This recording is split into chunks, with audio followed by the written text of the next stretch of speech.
What's up, Internet? It's Dumbass Panicos Gaming, and we're doing more Alolan Diglett, so let's just get into it. So I have a pretty good amount of eggs today, so we probably won't even get through all of them. I'll probably go for about an hour and a half, and then I have to leave for work, so we'll just start going. Oh, I always do this. Screw it, we'll just loop around. I always forget to actually go and eat a sandwich.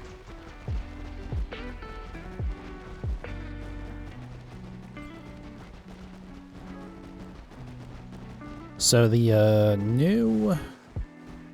Come on, get off.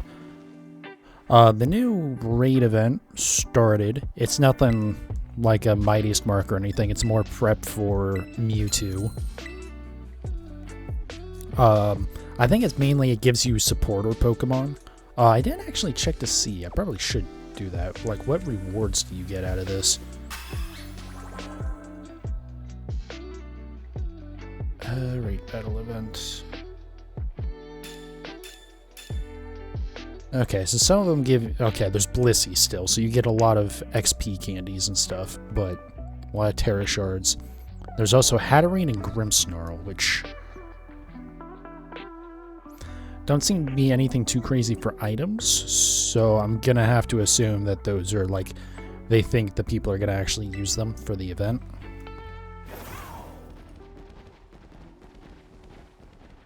Whether or not people actually do, we'll see. But, you know. Because usually the 7 stars, they'll also be 5-star raids. That'll be like Pokemon that are supposed to be good for the raid. For like beating the 7-star, but they're never actually any good.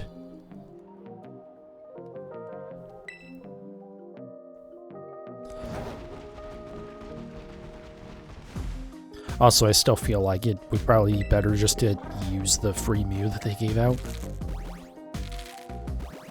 Which I do need to build up at some point, but we'll see about that.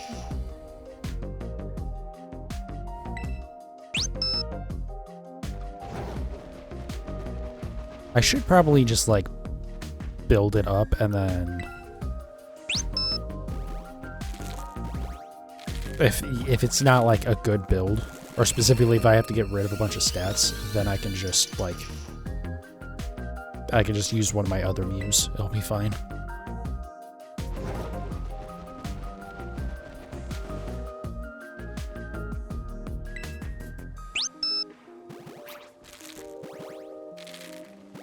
Oh, also, they've announced yet another trading card set. That's supposed to be out in November. So we had Obsidian Flames in August. I think some of that stuff is still coming out too. Comes out probably later in the month or beginning of September.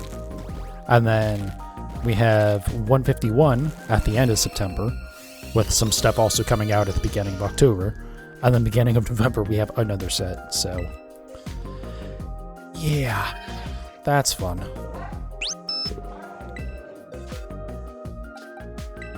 I do need to figure out what I want to order for the next card opening stream. Definitely at least some Obsidian Flames. If only so that way I can just put it in the title and the thumbnail. But probably like an Elite Trainer box or something of it. And then there's some little things that I want to get for like my collection of stuff. Kind of thinking maybe like Obsidian Flames, Elite Trainer box, the Zacian, the shiny Zacian like Crown Zenith promo box, and then I'm missing 2 of the Pokeball tins because I'm missing the Quick Ball and the Love Ball, and then I might also see if I can get another Dive Ball if it's not too expensive. And then I was gonna try and collect more of like the tins, but honestly I'm already running out of shelf space and I already have so many cards that like I want to display on the shelf. So I I might not do that, but some of the stuff that I've already like collected sets of, I'll probably keep. And then, yeah, I have no idea what else I would do for that stream. Probably in like a booster box of a Paldean evolved, if I'm being honest. I really want that Gresha card. Which is funny because I could just buy it for like $4 at most. Is that the third one? I don't know why I'm like behind on these. There we go.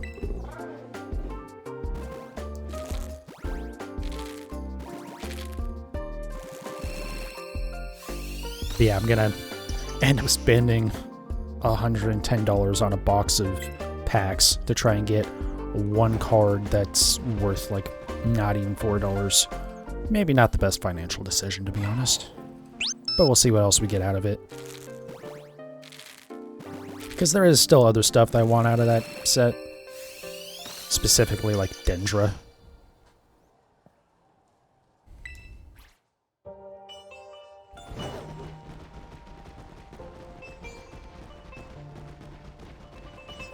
Though I do also maybe want to... I think I talked about this last time too. Oh, I should probably move those out. Maybe go and either Vivid Voltage or Lost Origin, because those both have Nessa cards.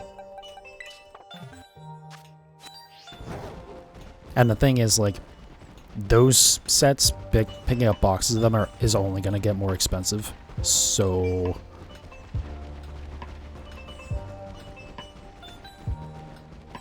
I don't know.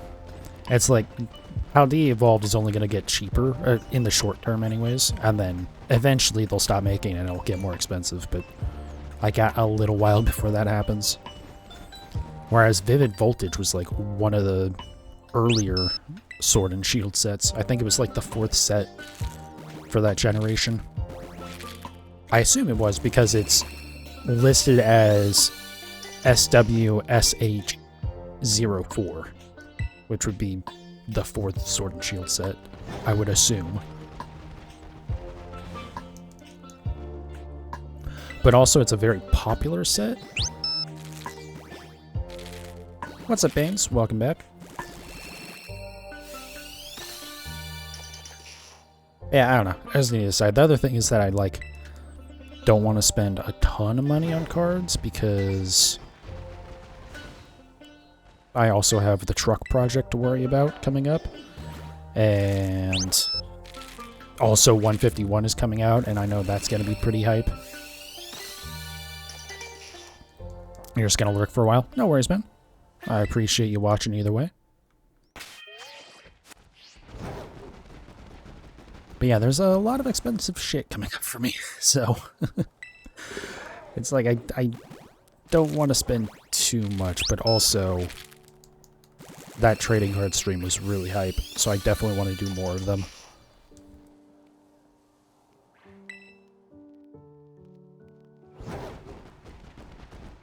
Getting that $100 Iono card was probably the worst thing that could have happened to me, actually. Because now it's like, oh boy, now I feel the itch.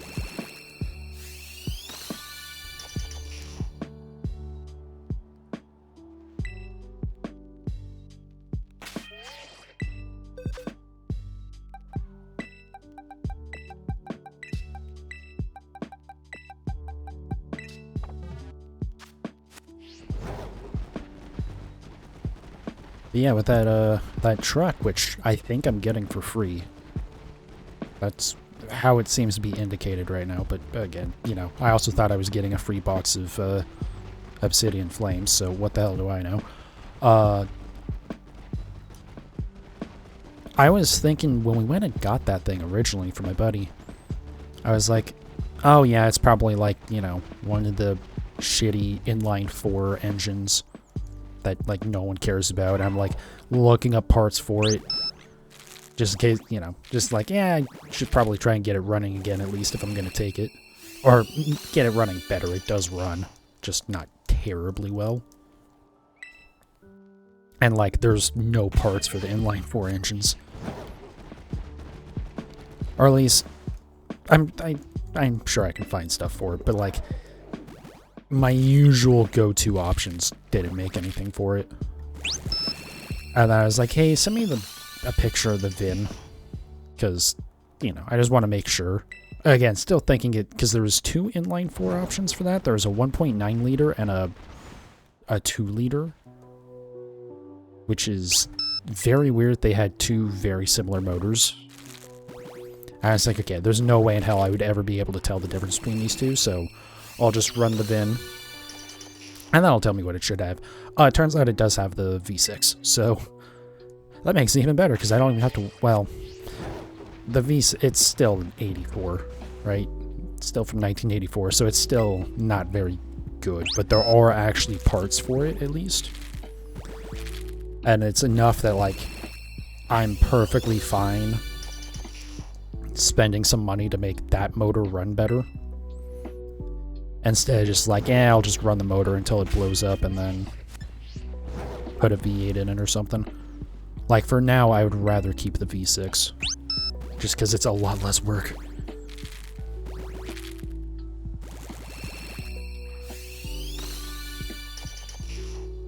Yeah, hopefully that's a fun project that goes well. And I was going to say hopefully it doesn't cost me too much money, but it will.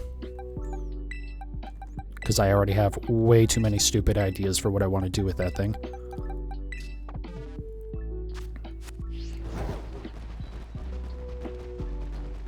Building a custom car? Probably. That's kind of the plan right now. But some of that does hinge on me actually getting the damn thing running properly to begin with. Because, like, it runs, it drives under its own power and stuff, but when we were driving it back, we had to drive way to the other side of Phoenix to go pick it up, and towards the end of driving it back, I was kind of having to sit, like if we were at a stoplight, I would have to sit with one foot on the brake and the other foot giving it just a slight bit of gas because it was feeling like it was gonna die on me. It wasn't gonna be able to idle if I didn't do that. Which that could be overheating, that could be just like need to mess with, you know, the carburetor a little bit to set the idle properly, you know. There's a few things with that. So it could be nothing. Or it could just be that I was struggling to get fuel.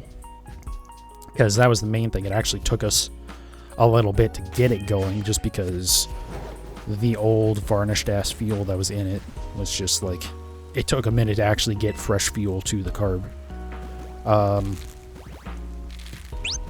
And then the other thing is, when making a right turn, when it was, like, so say a green light, so, you know, you don't have to stop, you just make your right turn. It would just, like, the motor would shut off. So I think it was, like, it was losing fuel, basically. Or it was not able to get fuel to the engine when the force of turning was sloshing the fuel around. Which, honestly, that could just be that it was pretty low on fuel, but I don't think so, because that's a new enough... 84 is new enough that that shouldn't be an issue. We're not talking about, like, a 1930s car. Just, like, basic driving shouldn't cause it to shut off. But I suspect it's the same thing, where it's just, it couldn't... Because the fuel, or the tank and the fuel lines or whatever had gotten so dirty that it wasn't getting as much fuel as it should. And so having the fuel sloshing around kind of was... how do I want to say it? It was just, either issue by themselves weren't enough to shut off the motor, but having both happen at the same time was, like, enough to kill it.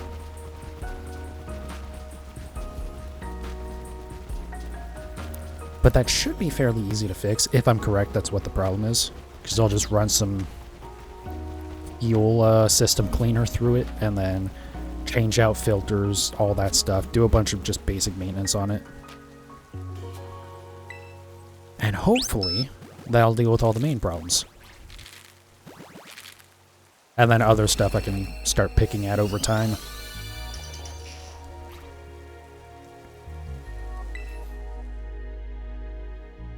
Like, I already know there's one way where I can pick up, like, 5 horsepower, like, nothing.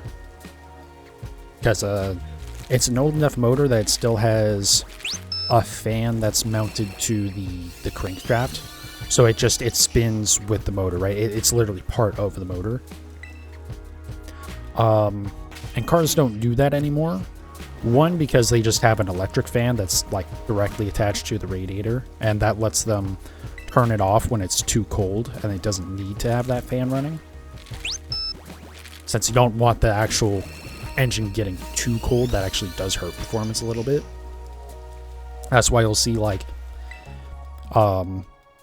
especially in big rigs or just like heavy duty trucks and stuff when they're like super far to the north and like North Canada, Alaska, stuff like that, they'll actually put up stuff to block off the radiator almost entirely just so that way the engine isn't getting too cold. Because it's already cold enough ambient temperature that's not going to overheat, usually anyways. But yeah, so that's part of the reason why they do the electric fan. The other reason is having just the fan on the crankshaft is a huge power sapper. Like, as in, saps horsepower from the motor. As opposed to the electric fan where it actually has very little impact. There's an old, Motor Trend had a series called Engine Masters. They might still have it. I'm not sure. I haven't watched them in a long time. But they actually did a test of it, and it's something like 5 to 10 horsepower that you lose just by having the crankshaft-driven fan. Also, the other thing is, because it sits on the crankshaft, it sits way further back off of the radiator, and so it just ends up not being as efficient because there's a lot of air that is getting pulled by the fan that isn't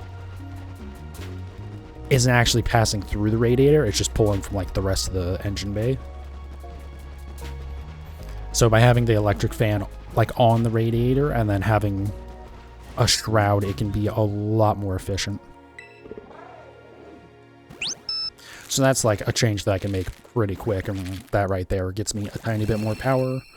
Gets it a little bit more reliable too, probably.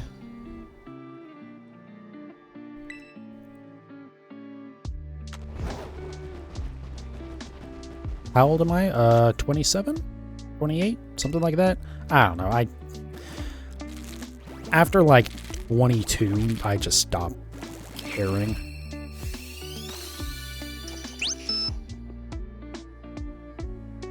Because it's like, that was past the last major milestone. So I was just like, okay, well, whatever. I can bother to do the math on it if I need to.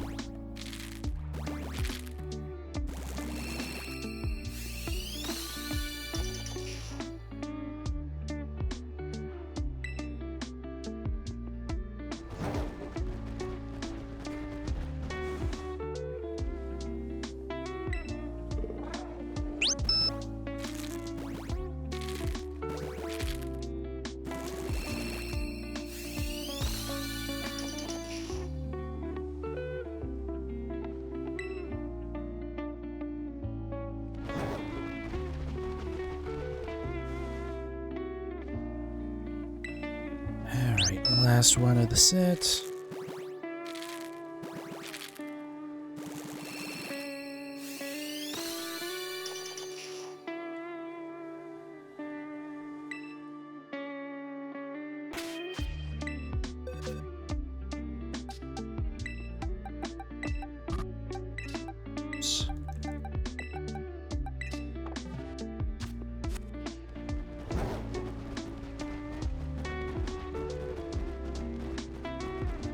But anyways, yeah, so that I would love to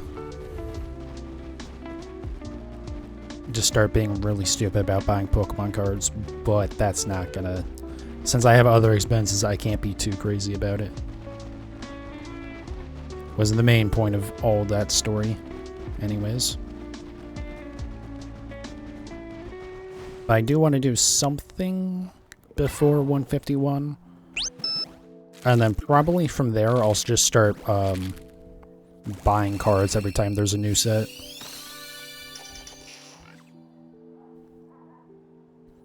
Like maybe with a... I didn't even see what the new set is called. I could probably look it up, but I don't feel like it right now. But the one that launches in November, I'll probably try to get like a booster box of that, and then maybe like a booster box of an older set that I still want to pull from.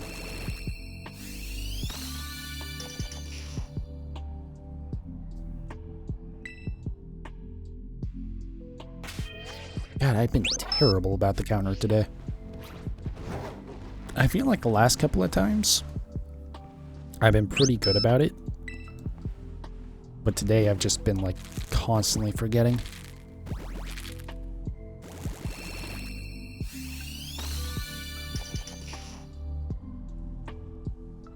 Part of that's probably because I didn't sleep super well. I'm like really trying to force myself to actually get up a little bit earlier. Just trying to like, in general, push my my sleep schedule back into like something a little bit more normal.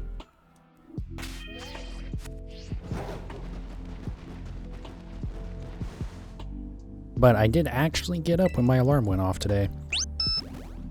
Because usually I'm pretty bad about like, oh, the alarm went off, I'll lay around for like another 15 minutes, and then 30 minutes later maybe I get out of bed, or it'll be like 2 hours later. But yeah, today it was just like, okay, alarm went off, just get the fuck up. Still not as early as I want to get up, because I do want to have more time to stream, but at least early enough that I have time to stream at all.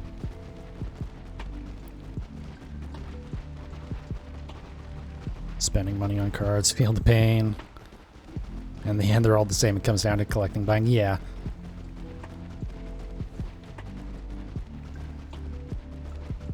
Yeah, like I have friends who they buy Pokemon cards. I'm trying to...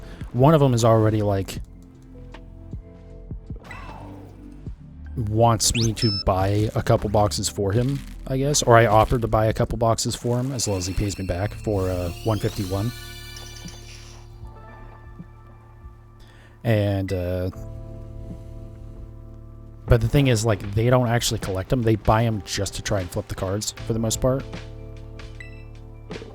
Whereas I'm just pure collector. Like that, again, I pulled that $100 Iono card, and I have no interest in trying to sell it or anything.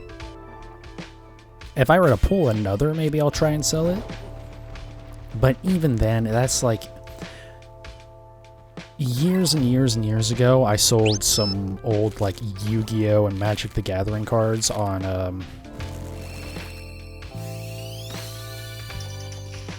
eBay. And the most expensive... I had, like, an Exodia set for Yu-Gi-Oh! Which is, like, worth some money. And, of course, I got ripped off. Like, not as in I sold them for less than what they worth, but the dude was just like, oh, yeah, they never arrived. And eBay just fucking... took his money back. I was like, what the fuck? Like, what the fuck do you want me to do? So I want nothing to do with selling cards online ever again.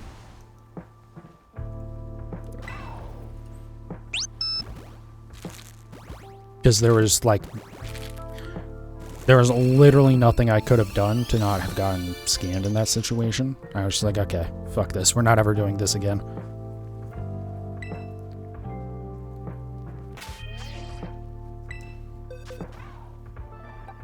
Yeah, that is true. I guess there is TCG Player. I could try and do that. Since I'm going to buy boxes and packs off of them. I guess that is an option. Maybe. But again, basically, if I get a duplicate of that Iono card or any valuable card, maybe I'll do that. Or probably just try and sell it to my friends. Be like, here, I'll sell it to you for cheap. You can deal with the flipping it to other people. I don't care. What boxes are you seeing that are 2 boxes for $151? Unless you meant me talking about my buddy buying a couple of boxes. I was... Okay, so the next Pokemon set that's coming out is Pokemon 151. That's what I meant by 151. Usually Pokemon booster boxes are about $120.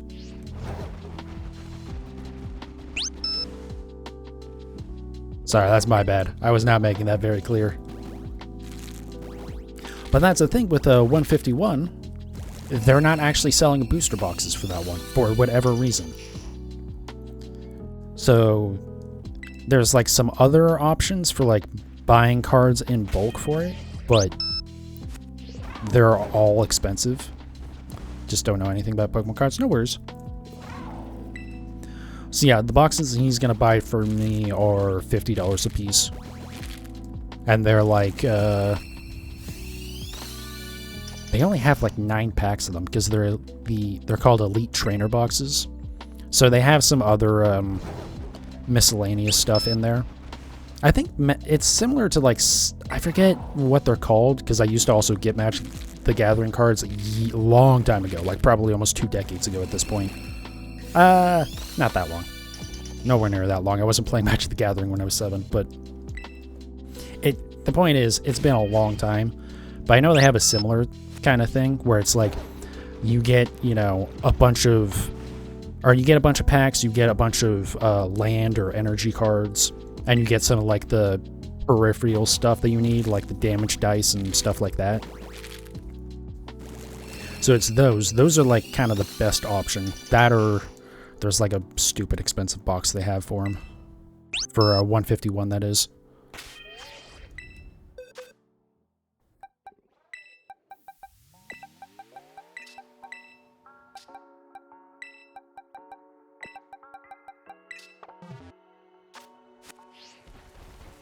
But yeah, he's going to get a couple of those deck builder toolkits. It's, yeah, something like that. The other thing is Pokemon has like a couple different things that kind of fill that role. Because they also have like a build and battle box and stuff, so it's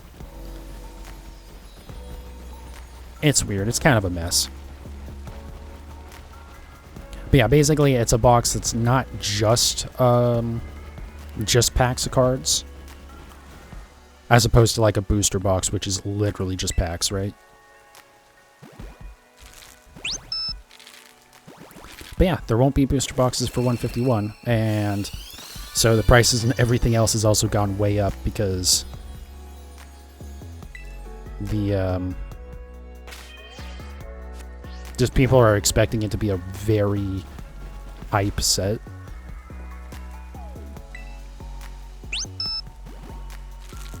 Which is stupid because since it's going to get overbought pretty much, and so I don't think there's going to be a lot of very valuable cards in it. I feel like that's kind of happening with the Obsidian Flames right now. Because everyone's like, oh my god, Charizard! And then there's like 4 different fucking Charizard cards, and so they're valuable, but they're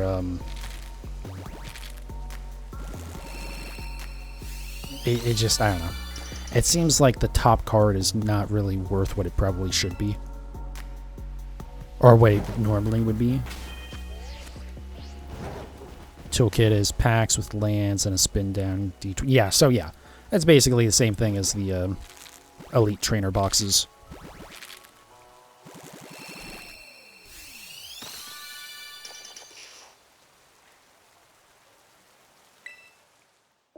Yeah, hopefully when 151 drops, I'm gonna be opening at least 6 of those Elite Trainer boxes.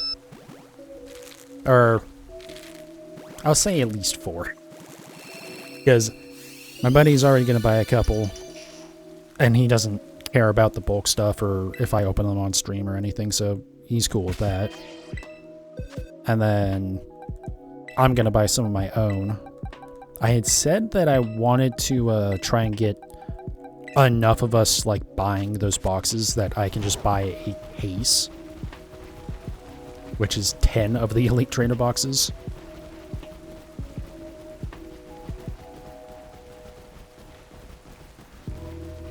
But I have no idea if that's going to happen.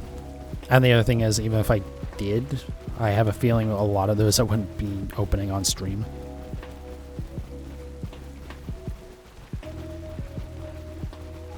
But we'll see. I'll definitely be opening a lot of those boxes on stream, for sure. Again, at least 4. We'll see how many more of them I actually want to buy.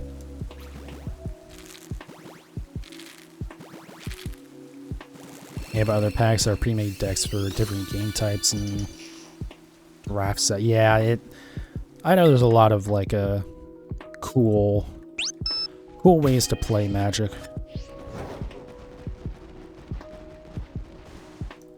For the most part, I only care about the Pokemon cards just because it's like I play so much of the games. So it's...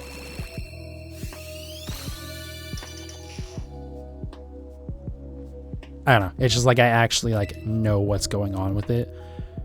Whereas Magic is like, oh yeah, this is cool, but I have no, like, none of this means anything to me.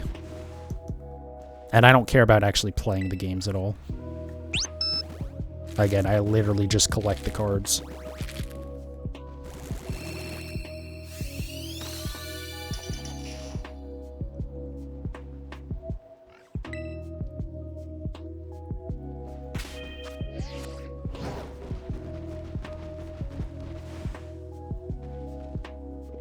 You love Magic, but only play EDH format. Yeah, I'm also not sure how I feel about all of the other brand tie-ins with Magic. Like, it is cool that they're doing stuff like Lord of the Rings just kind of makes sense. But like, there's supposed to be a Fallout set sometime in the near future for it and stuff like that. And it's like, it's cool, and it means that like you can buy Fallout trading cards, but they're still like relevant. Warhammer, yeah, it's like, I don't know. I just don't know how I feel about it. Because I feel like Fallout is a little bit of a stretch to mesh with the Magic universe, but also,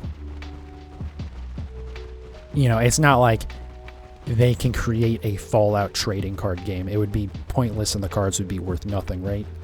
So at least with this, it's like, hey, this is cool. You can actually see some of that type of stuff, you know, being relevant.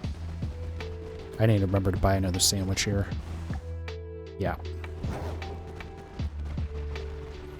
Yeah, I forget what all the, I know there's Fallout, like you said, Warhammer. They just did Lord of the Rings. There's a couple more coming up. I'm surprised they haven't tried to fuse Pokemon in their game yet. I'm sure they would.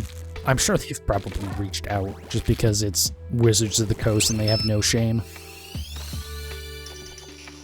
But also, yeah, there's literally no reason to for the Pokemon Company to ever do that. And I don't think they would want to be tied in with a more mature franchise like that.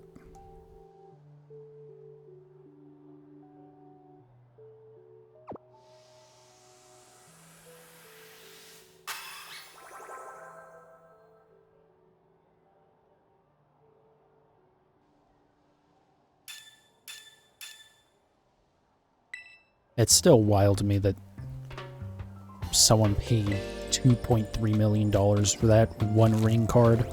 It's also wild to me that it only got graded an 8 by PSA. Like, you guys literally were only making one of these cards, and you didn't, like, absolutely make sure that it was going to be perfect before it was sent out.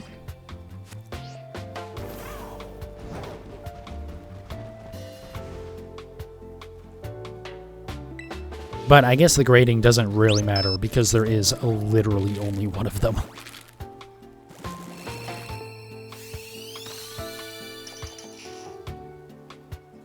It's not like there's any inappropriate content. Yeah, but it's a little bit more graphic. Like, I'm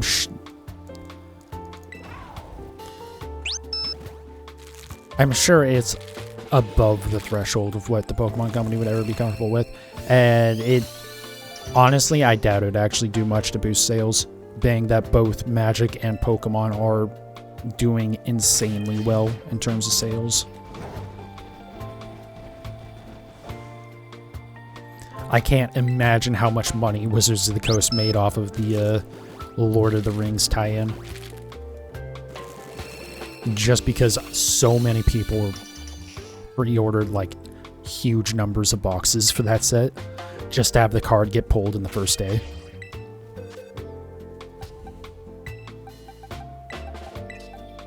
Granted, if you want that set regardless, I'm sure it's probably kind of cheap right now, because I'm sure there's a lot of people just like trying to dump off the like bulk boxes that they bought because they don't care anymore because they can't get the one card.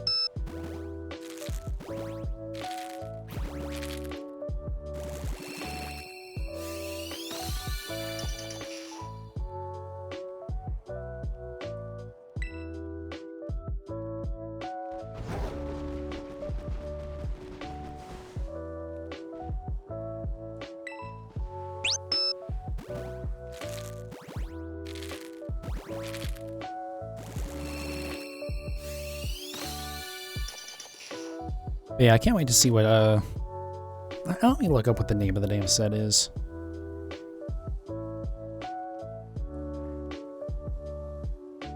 Because I like...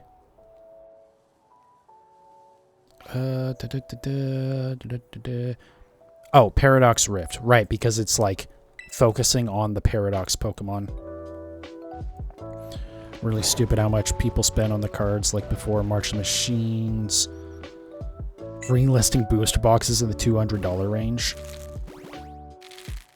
Sold out immediately while in release date. Prices dropped to like half that. I wonder if part of that is people hoping that they might get the cards early. Because sometimes that can happen where like either a shop just decides to break release date or like they like try and ship it out a little early just so that like they can try and have it arrive at your house on the day of, but then it like gets there early or stuff like that.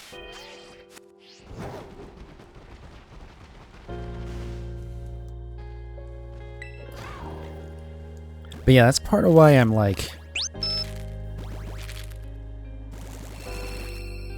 kind of worried about trying to pre-order Pokemon 151, because it's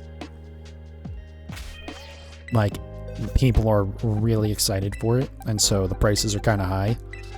Like normally an Elite Trainer box would be like, here, you know what, I can actually look it up right now on TCG Player. Oops. Okay, still worked. I accidentally added a backslash to it. Alright, so Obsidian Flames right now.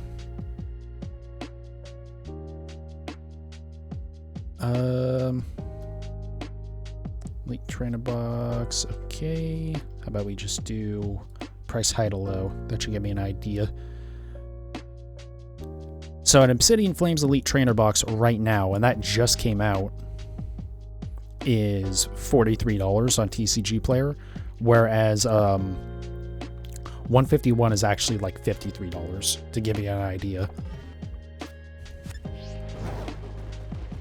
So like the prices are definitely high on it.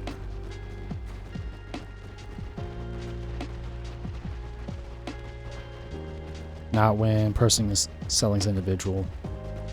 I understand getting it from a company like that, but most stores won't break release. Oh, I'm sure most places aren't going to do it intentionally, or if they do, it's going to be very like under the table. Do not tell them where you got this type of stuff.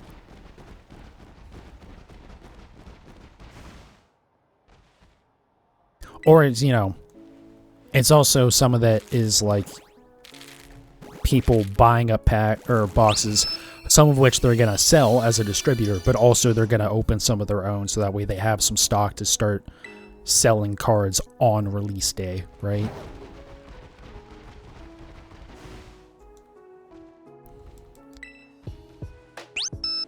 Because at the end of the day, how is, you know, the Pokemon Company or Wizards of the Coast or whatever, they're not really going to know. They can suspect. Because I'm sure you're probably not supposed to open them at all before release date, even as a distributor, but as long as you're not publicly selling them yet. Or not even publicly selling them, because you can sell pre-orders, right? You just can't. You're not supposed to actually be shipping them yet. But yeah, I'm hoping when I pre-order some stuff here soon that, like, they ship it, like, the night before so it can kind of hopefully get here day of. If not, whatever. Again, at the end of the day, I'm just a collector anyways, so I don't have to get it right away. But I would like to, you know, stream it as soon as possible just for the views.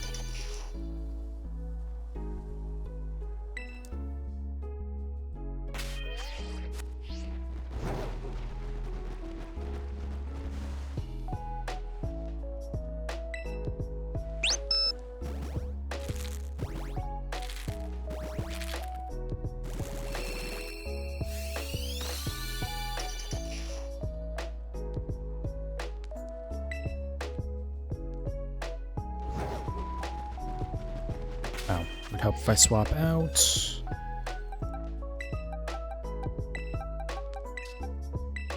Man, we've already almost gone through 3 boxes. I'm so glad. Well, I'm not glad that I'm stupid and I had forgotten that egg power actually boosts hatching speed, not just collecting egg speed. But I'm so glad I realized that finally and didn't spend like the entirety of Scarlet and Violet hatching extremely slowly.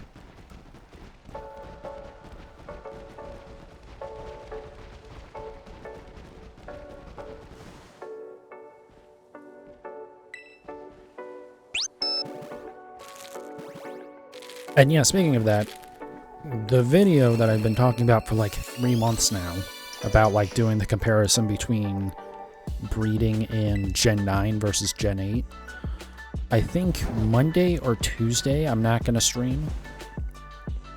And I will just work on recording that. And then hopefully I can actually get it like edited and put together and all that.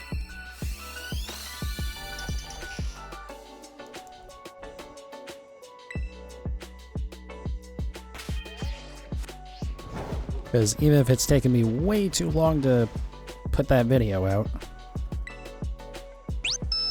and it's possible I might put it out and then, like, you know, in a month we have the DLC coming out and it could change how some of that works. We could get, like, Oval Charm or something that will change how that all works, but I think it's good information to have regardless.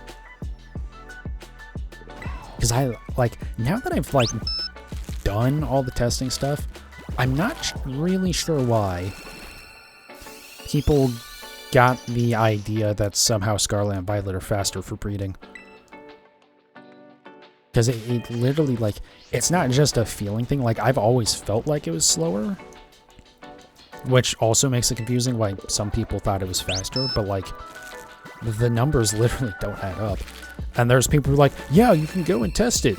It's Scarlet and Violet are totally faster than Sword and Shield. Even when you're like in Sword and Shield, you can just ride around in front of the daycare center and be hatching eggs as you're picking them up.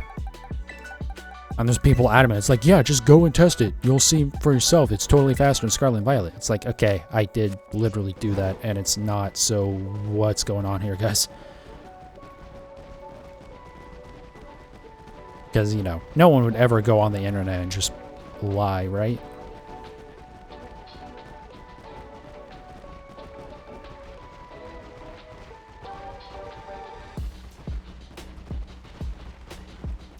But yeah, it's just weird because, like, I went through it and was like, okay, is there something that is, like, that I'm missing here, right? Because, you know, again, I completely missed the fact that, that egg power boosts hatching speed. I know I had, like, noticed that at some point, but then by the time I actually got to breeding, it had left my mind. But it's like, so I have missed stuff, so, like, you know, I'm going through it, and, like, there's nothing. Those types typically haven't played both games. Yeah, it's just so bizarre to me. Like, I can understand why some people might prefer Scarlet and Violet for breeding, because when you're doing a picnic, you can literally just, like, walk away for a couple minutes, and it still is progressing, right?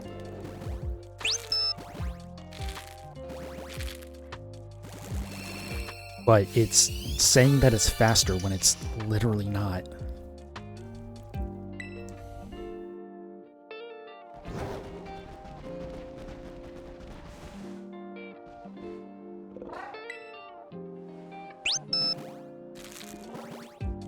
Like, when I was going through it, like, so if in Sword and Shield, if you still separate collecting eggs and actually hatching eggs, instead of doing them both at the same time, like in this game, you can't do both at the same time. There's no way, right? You have to be, either you're in the picnic collecting eggs, or you're not in the picnic and you're hatching eggs, but you can't be collecting while you're hatching. What's up, Cocraft? Welcome in. But yeah, even in, like, testing that, like, you know, everyone recommends do not use Egg Power 3 because it's a waste of Herba Mystica. Like, Herba Mystica is a pain in the ass to get sometimes, so it's not worth spending it on Egg Power 3 when Egg Power 2 is pretty good. And so, like, even when you separate out Sword and Shield and you do it inefficiently by collecting and hatching separately, it's like Sword and Shield is still faster than Scarlet and Violet with Egg Power 2. Now with Egg Power 3, yes, Scarlet and Violet is faster, and so if you don't mind, you know, using Herba Mystica, and you can reset and stuff, so you can minimize how much you use, but you still need some at all.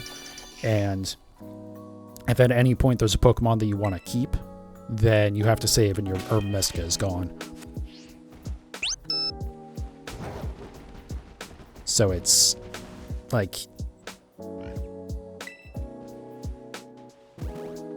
it's just like you're adding so much time just have to go and get the Herba Mystica. But again, regardless, if you're using Egg Power 3, just the breeding part, just like the collecting and the hatching of eggs, yes, it is faster than Sword and Shield. If in Sword and Shield you still separate out hatching and breeding, or collecting and hatching, rather. Sorry, I said that weird. So as soon as you start doing both at the same time in Sword and Shield, it's faster than, or even Egg Power 3. So it's just like, there's reasons why it's like, you know, subjectively, breeding in this game can be better, because again, you can walk away for a few minutes. What about Oval Charm in Sword and Shield? Oh, that's with Oval Charm, because there's no reason to not have Oval Charm in Sword and Shield. Since it's just, you have to, I forget if you actually have to battle the dude first, or if he just gives it to you. But like, you do it once, and then you have the key item for the entire rest of your playing time with Sword and Shield. So, like, there's just no reason not to use it. Whereas in this, like, if you want Egg Power 3, you have to use Herba Mystica every time you want to do that.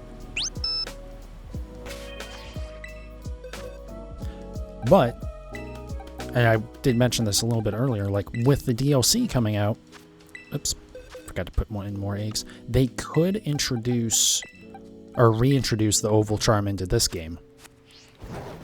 Because there's an item description for it in-game that mentions making it more likely that you'll collect eggs during a picnic. Or more likely that an egg will spawn during a picnic. But would they? Yeah, that's the thing. I have no idea. Because I think even if you can add the item to your inventory in this game, the oval charm, it doesn't actually affect anything, so they would have to actually add that in. At least as far as I know, anyways. But again, they could, if they wanted to, do that with...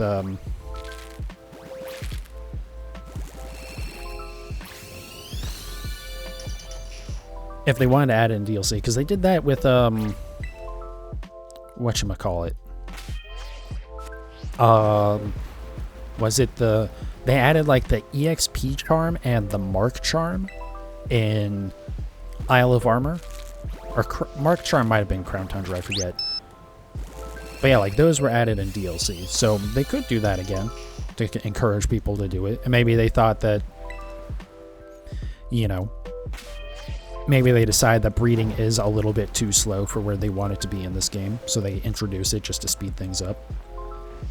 Yeah, like you say, Craft, like as DLC Dex completion reward. I think that's what it was. I think you get the EXP charm just by, like, loading into Isle of Armor. Or very early into it anyways. And then you get the Mark charm if you complete the armor dex.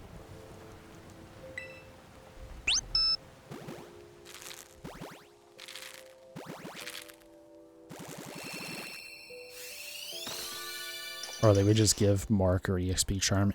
Yeah. I don't know. Like, Mark charm, since there is the title power in this, I feel like that also has kind of been replaced. Like the oval charm is. And then the EXP charm, I mean, I guess besides the fact those sandwiches, I don't feel like you would at all need an EXP charm in this. But then again, I don't think you really needed it in Sword and Shield either.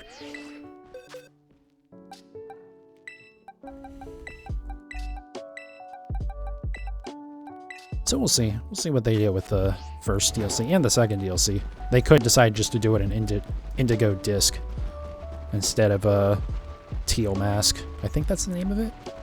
The first DLC.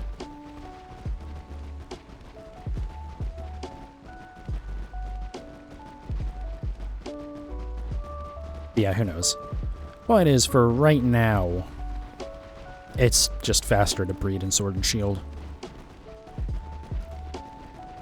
But I figure I can, like, go and get my other one of these Alolan Digletts when I want to get the trio.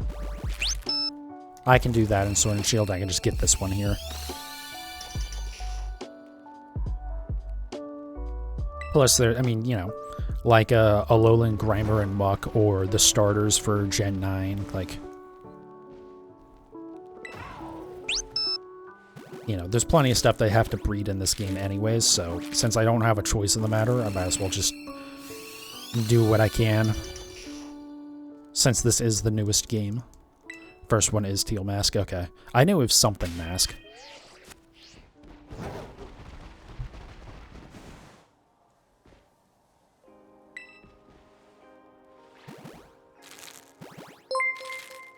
Thank you for the follow, I appreciate it, man.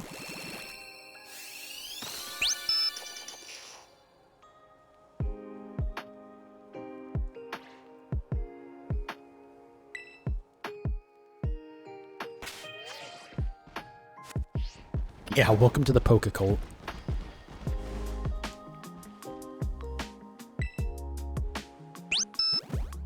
Yeah, this is pretty much all I do on this stream. You joined a cult? Yeah, were you not told that before we handed you the Kool-Aid? Sorry, too late now. But yeah, I pretty much just shiny hunt in Pokemon, and then I do playthroughs sometimes. Right now, I'm not going to do anything until the DLC comes out.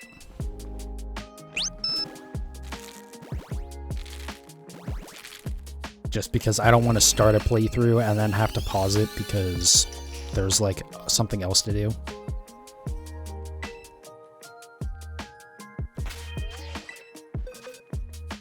But I think after I do the DLC, I'm gonna go back and play through Pokemon Shield again. Because a couple of years ago I did a playthrough of Sword. So now I want to go back and do Shield. I think I'm gonna do like a bug-only playthrough. You just want shiny Metagross and he's back in the Indigo Disc. Yeah, definitely happy to see a lot of stuff like Metagross come back.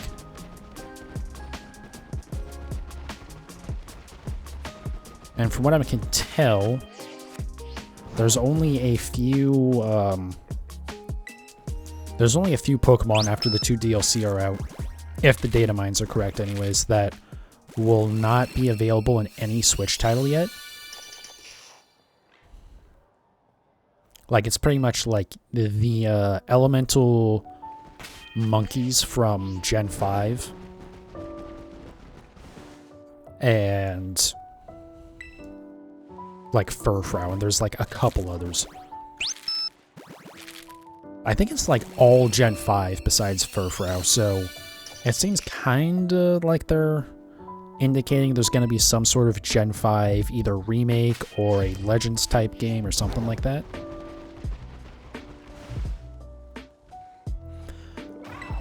But yeah, hopefully we'll be able to shiny hunt basically everything on the Switch now.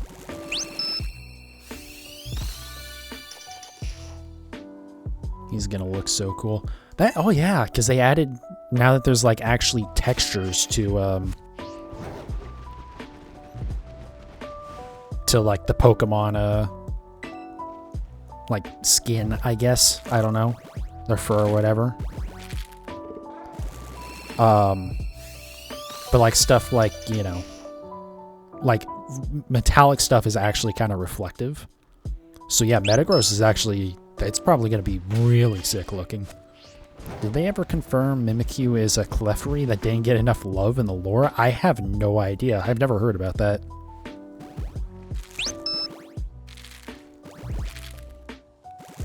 It wouldn't surprise me, because there's actually like some pretty kind of dark stuff in the some of the Pokédex entries.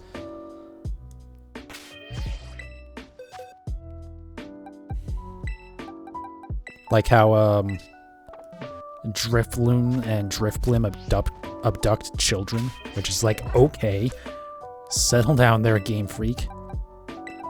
It was some stupid gossip that players were mentioning. Is there anything at all about it in like Pokédex entries or anything like that? Because if not, then it's probably entirely nonsense. But yeah, Cocraft, Legends Victini, it probably, people have mentioned that a Legends Kyurem game, specifically like going into the lore of Kyurem and stuff, could be really cool. But I'm sure what it'll actually end up being is they will have Ilka make another remake in the Unity engine like they did with BDSP, and they'll screw half of it up again because Ilka sucks.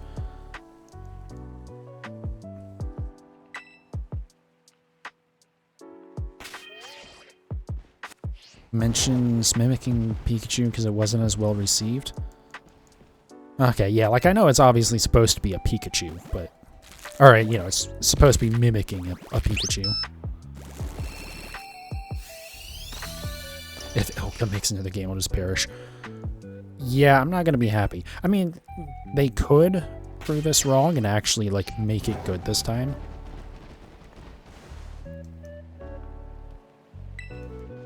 The weirdest thing with it was just, like, how much of a mixed bag it was of them being like, oh yeah, we're staying true to the original titles. But then also other stuff was updated to be, like, modern. Like, TMs went back to not being infinite. But also there's XP Charm. Or, XP All. EXP Share, whatever the hell you want to call it. Like, it... Like, what? What? and like, oh yeah, we completely redid the underground, which is really cool, but then like the gym leaders were not properly scaled at all. But then you get to Cynthia and it's just like an absolute fucking just like, you know, obliteration because you're just not ready for it. Like the difficulty jump between the last gym leader and the Elite Four, and then the Elite Four up to Cynthia is like ridiculous.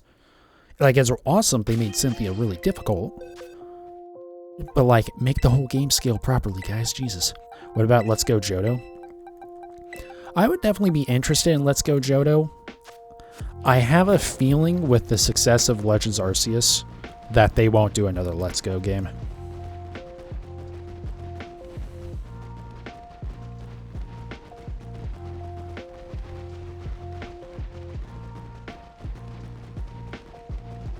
And I will say, playing through Let's Go Eevee again last year made me kind of realize how not good in some spots that game actually was. Like, it looks fantastic. It's still the best looking Pokemon game on the Switch, if not the best looking Pokemon game ever, just because it's the best one on the Switch. Anyways, and for the most part, I don't mind the motion control mechanic. Because it usually works okay. But some of the Pokemon are a nightmare to try and catch like that. Specifically Zapdos. Zapdos almost broke me. That was so frustrating. And then it was a very easy. Like, I only once or twice throughout my playthrough, I think I ever actually switched off of Eevee.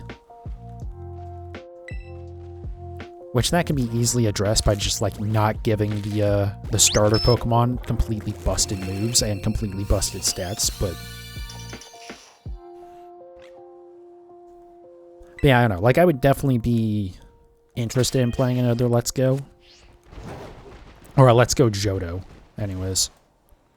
But I just don't see it happening. I would not, honestly, I wouldn't care that much about any other Let's Go game.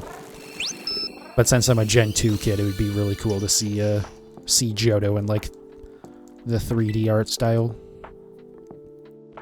Wonder what Gen 10 will be. Hopefully better than Gen 9. Yeah, no kidding. Like, there's a lot of really good stuff they did with Gen 9. I do like the running around in the world to catch Pokemon and stuff. You know, adding actual texture to the Pokemon, fur and skin and whatever, instead of just everything looking like plastic. You know, there's a lot of good stuff, but then there's the performance, and it's just like, wow, this really needed to like sit and just cook for another year before putting out into the world. It needed a lot more work than it got. Also, I do think that I don't blame them for making the move towards being like, oh yeah, you know, just go to whatever town you want and you know, do the gyms in whatever order, whatnot. One, they didn't do a good job of it because stuff should have scaled somewhat. Not having scaling meant that you still basically had to do it in a certain order. But the other thing is, honestly, not having like an order to stuff really just makes it not interesting to me.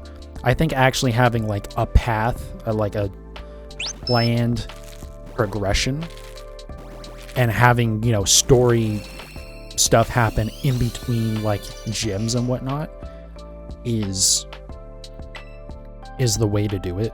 It makes it a much more cohesive experience.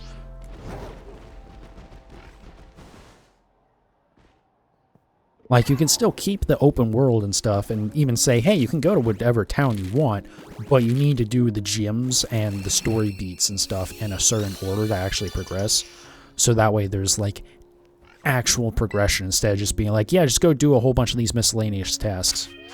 And oh yeah, some of them have plot points, but like, who cares? Scarlet and Violet is just PLA plus Sword and Shield plus bad performance.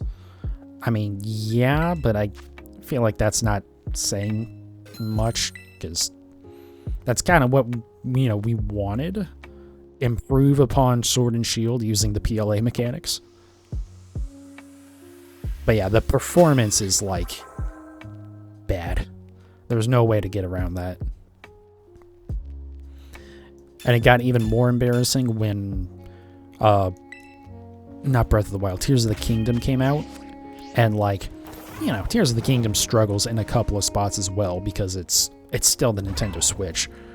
We really do need a new console. The bad performance isn't entirely on this game, but it's mostly on the game, because, you know, Tears of the Kingdom runs pretty well, and it actually has like a whole ass physics engine going on.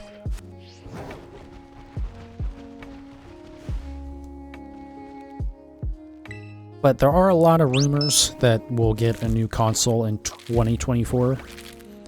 We have no idea what it will be. Nintendo has said that it's very important to them that your Nintendo account carry over to whatever their next console is, but they haven't actually said anything about games being backwards compatible or anything like that, so we'll see about that anyways.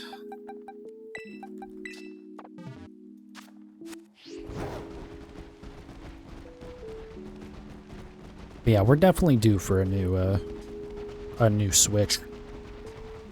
And it's not just like the Switch OLED. There was supposed to be a Switch Pro. Like, that wasn't actually just a rumor. People have kind of, or some developers anonymously anyways, have confirmed that, like, they were expecting to start developing for a new, or just more powerful hardware. But then the silicon shortage issues caused Nintendo to abandon that, and basically it just became the Switch OLED.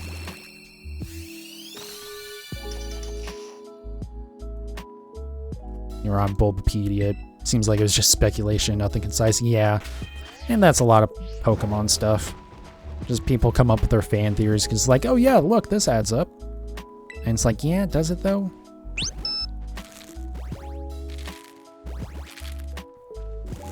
It also doesn't help that it definitely seems like some of the Pokedex entries are actually written by children. You got a shiny Screamtail? Nice. Congrats, CoCraft. But yeah, like it mentioned, some of the Pokedex entries mentioned like Pokemon that are hotter than the surface of the sun, and it's like, no, like you couldn't be anywhere even remotely of the vicinity of that if it was hotter than the surface of the sun. Like, it definitely seems like there's stuff that's written by actual children, which would make sense because the Pokedex is filled out by children, so, you know. It would make sense that there's some weird, inconsistent entries there. The Pokedex is kind of bullshit, yeah.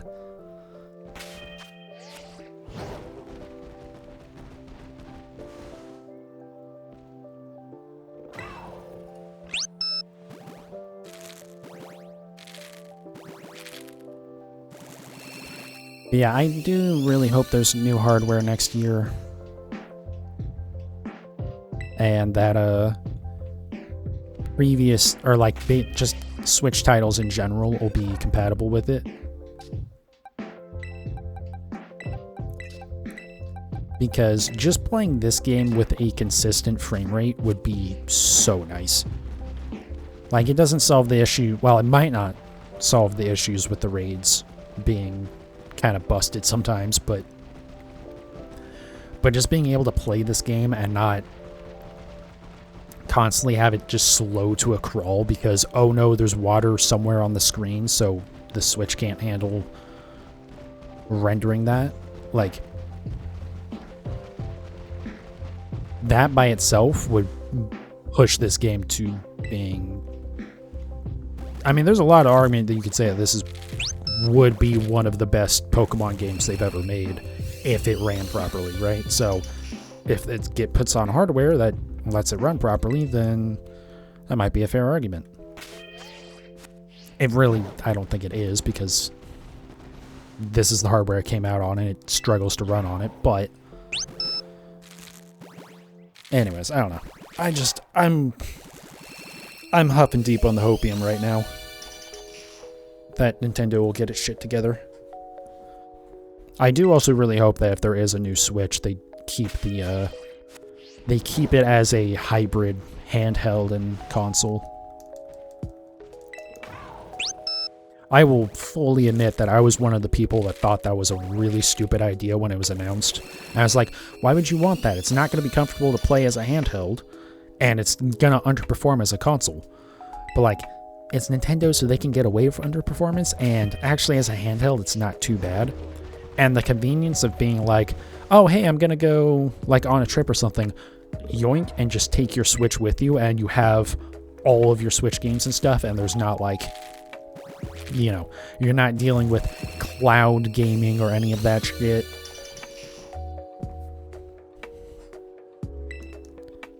And you just, you know, you have all your games, and then when you get home, you slot it right back in, and then you have your console again, and you get to play it on your TV. Like, it was a very, very smart idea by Nintendo. And even with the Steam Deck and the ROG Ally being out now, I feel like Nintendo coming in and being that, you know, a little bit lower spec for sure. I don't expect a Switch 2 or whatever to ever compete with a PS5 or a Steam Deck or anything like that, but, you know, as long as the price is reasonable, and the fact that it's Nintendo, so like, you know, without emulation and piracy, you have to play it on a Switch, right? So it's, you know, I think it'll do pretty well, as long as they, like, just keep going down this path and be like, okay, this is where our slot in the market is. We will be the, I'll say, entry-level hybrid handheld and console market. I don't know, can the ROG Ally, can that dock? Like, if you plug in the USB-C to a TV or something, does it work like that? I know the Steam Deck has, like, always been able to do that, and then they made an actual dock for it as well. Which is still kind of weird that wasn't out when they launched the Steam Deck, but also they couldn't even, like, fulfill all their orders for the Steam Deck originally. It took a while to actually ship just, like, the pre-orders, so maybe I don't blame them too much for that. But yeah, I don't know. I don't know if the Ally actually can do that.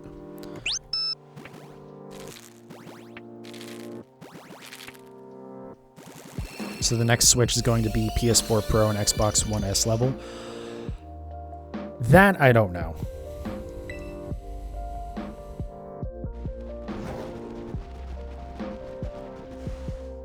Like, I would hope at least like PS4 Pro, or somewhere between, like, you know, the PS4 and the PS5.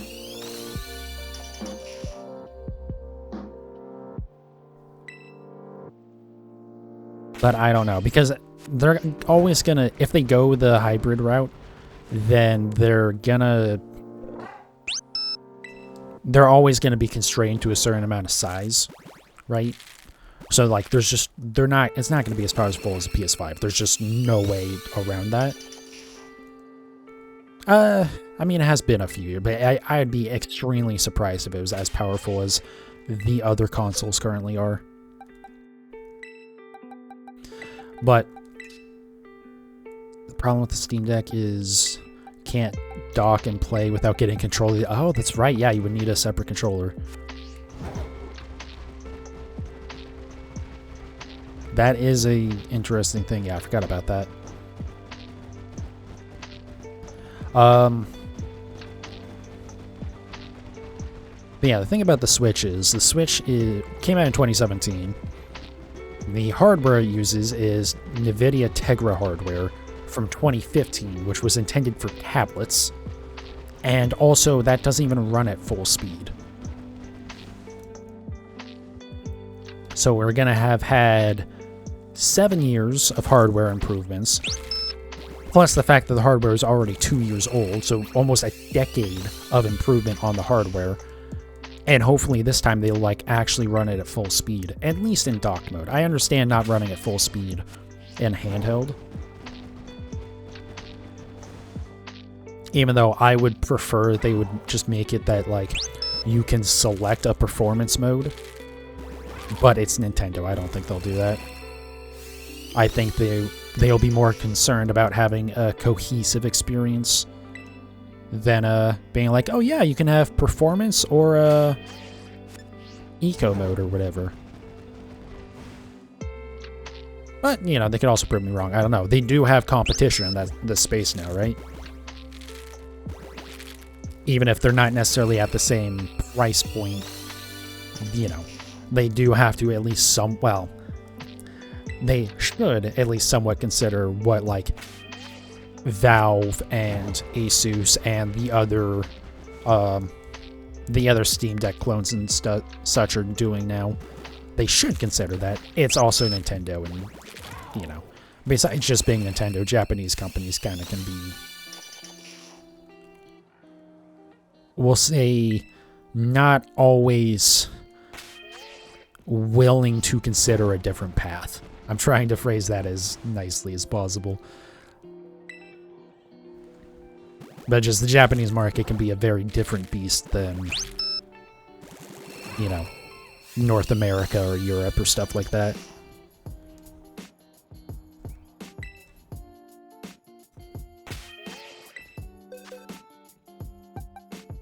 You gotta go? Alright, thank you for coming in, CoCraft. I appreciate it. Hope we can see you again soon. Narrow-minded. Yeah, I guess.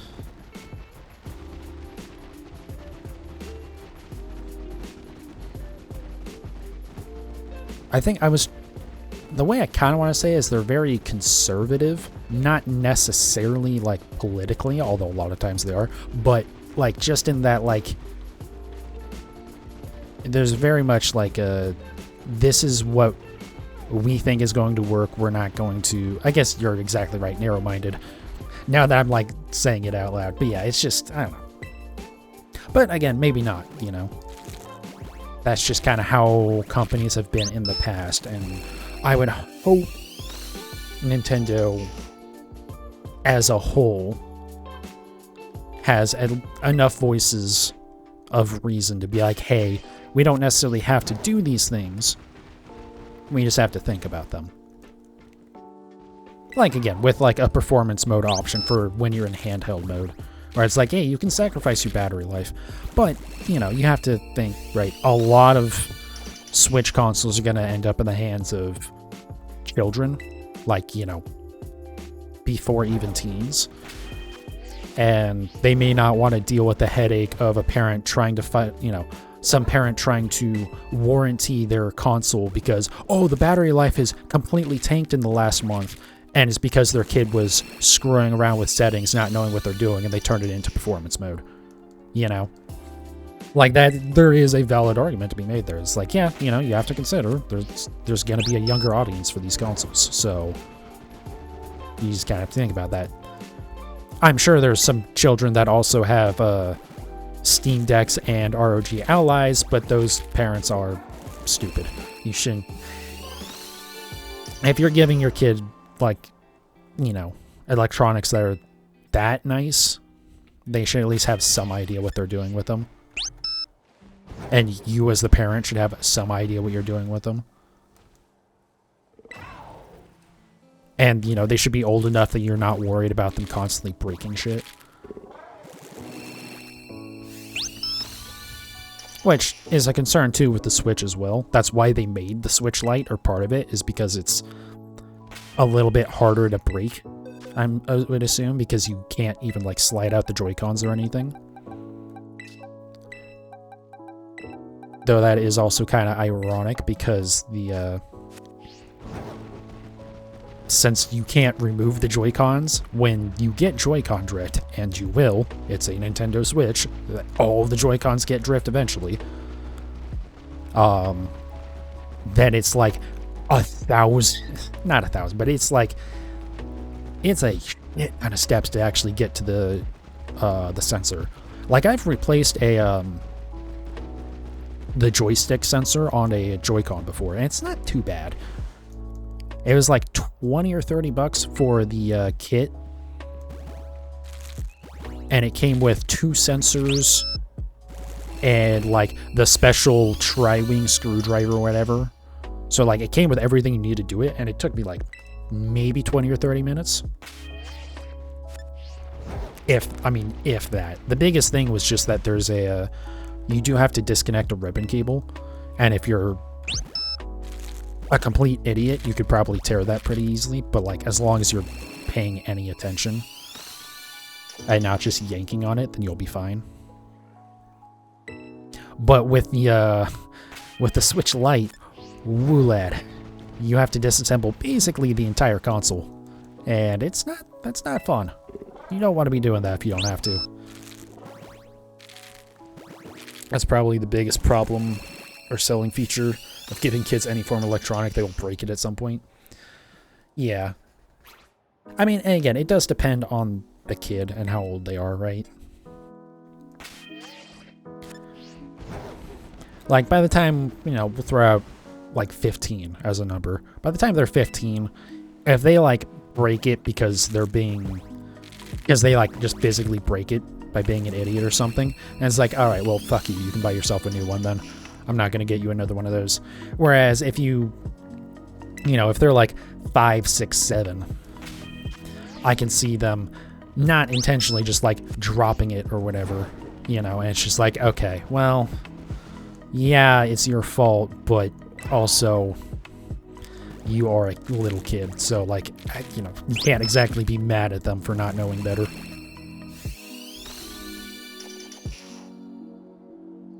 You'd hope that be the case. Yeah, I know. I'm probably giving people way too much credit. Need I remind you the death of many a phone screen? Let me see here. How many more boxes do I got left? I think I will wrap up there. I mean, that's 5 boxes, so we did, what, 150 today? I do have to start getting, I can't get through another box before I have to get ready for work anyways, so I pretty much have to leave it off there. Yeah, should stream tomorrow as well. I will try and get, like, some more eggs, at least enough for, like, another 150 or so. But yeah, that'll be tomorrow, Monday or Tuesday. I want to stream one of those, and then the other one I will work on recording stuff. Probably I'll stream Monday. And again, it'll just be more hatching. I'm kind of over Gimme Ghoul. I think if it works out the way I want it to, I'm gonna do that hunt one more time, like the day before Violet comes out. Or the day before the DLC comes out. I'm doing it on Violet. That's why it came to mind. But yeah, that will hopefully be the final time I do that, and then if I get it, I get it. If I don't care. I don't want to do that hunt anymore. It's just so damn slow. Like if I had been doing that hunt today, so we did 150 eggs today, I would have done like maybe 15 of those. So it's 1/10 as fast, and it's 1/10 as likely to actually get the shiny. Yeah, wow. So it's like 100 times slower, basically. It doesn't quite work out, but you get the idea. But yeah, so we're pretty much just breeding until Mewtwo. Although there might be a Pokemon card stream before that. So yeah, basically Monday will be... So yeah, Sunday will be... Tomorrow will be... God, I'm getting so, like, flustered. Tomorrow will be more of this. Monday will be more of this. Tuesday, I think I will not stream. And then from there, we'll figure it out. And obviously, that's the plan. But my ability to actually wake up on time is notoriously terrible. So anyways, thank you guys for watching. I appreciate it so much. If you're on YouTube, come check out the Twitch channel, twitch.tv/PanicosGaming. Like I just mentioned, we're pretty much just doing breeding for the immediate future. There will be some playthroughs and stuff, but for right now, it's pretty much just going to be Pokemon content. At least until the Satisfactory 1.0 update. Once that comes out, oh boy, that's my life is going to get very, very conveyor belt oriented. Anyways, thank you guys again for watching. I do definitely appreciate it, and I'll see you all next time.